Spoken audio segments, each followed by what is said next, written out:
অসাবধানতার জের বিদ্যুতের ছোবলে প্রাণ গেল এক রমণীর। মর্মান্তিক এই ঘটনা তেলিয়ামুড়া থানাধীন তুইসিন্তাই বাড়ি এলাকায়।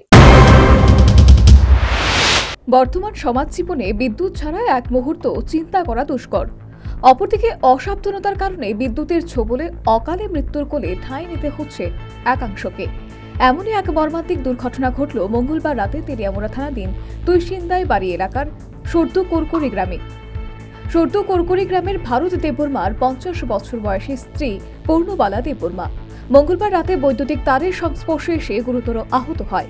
তড়িঘড়ি পরিবারের লোকজন পূর্ণবালা দেববর্মাকে তেলিয়ামুড়া মহকুমা হাসপাতালে নিয়ে গেলেও শেষ রক্ষা হয়নি। হাসপাতালে কর্তব্যরত চিকিৎসক পরীক্ষা নিরীক্ষা করে জানিয়ে দেন হাসপাতালে নিয়ে আসার আগেই মৃত্যু হয়েছে ওই মহিলার। আনুমানিক 8:50 মিনিট নাগাদ পেশেন্ট পার্টি পেশেন্ট নিয়ে আসে।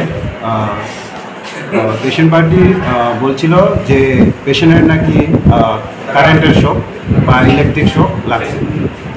তো ওই মধ্যেই তারা যতটুকু পারে যত তাড়াতাড়ি সব এখানে নিয়ে আসে।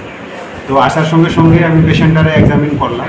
এক্সামিন করার সঙ্গে সঙ্গে দেখলাম পেশেন্টটা হচ্ছে মৃত, ব্রড ডেথ।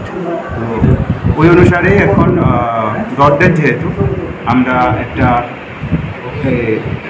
ব্রড ডেথ হিসাবে আমরা পুলিশে ইনফরমেশন দিয়েছি তেলিয়ামুড়া থানাতে। তো পুলিশ আসার পর বাকি আমরা প্রসিডিউরটা আমরা করব। পেশেন্টের নাম হলো আপনার পূর্ণবালা দেববর্মা, বয়স 50 বছর, মহিলা। ওনার স্বামীর নাম। পরবর্তী সময়ে হাসপাতালের তরফ থেকে পুলিশ প্রশাসনকে খবর দেওয়া হয়। খবর পেয়ে ছুটে আসে পুলিশ। শুরু হয় যাবতীয় প্রশাসনিক ব্যবস্থাদি। বুধবার সকালে ময়নাতদন্ত শেষে মৃতদেহ পরিবার পরিজনদের হাতে তুলে দেওয়া হয়। এই মর্মান্তিক ঘটনায় সংশ্লিষ্ট এলাকায় শোকের ছায়া নেমে এসেছে। Bureau report, news vanguard.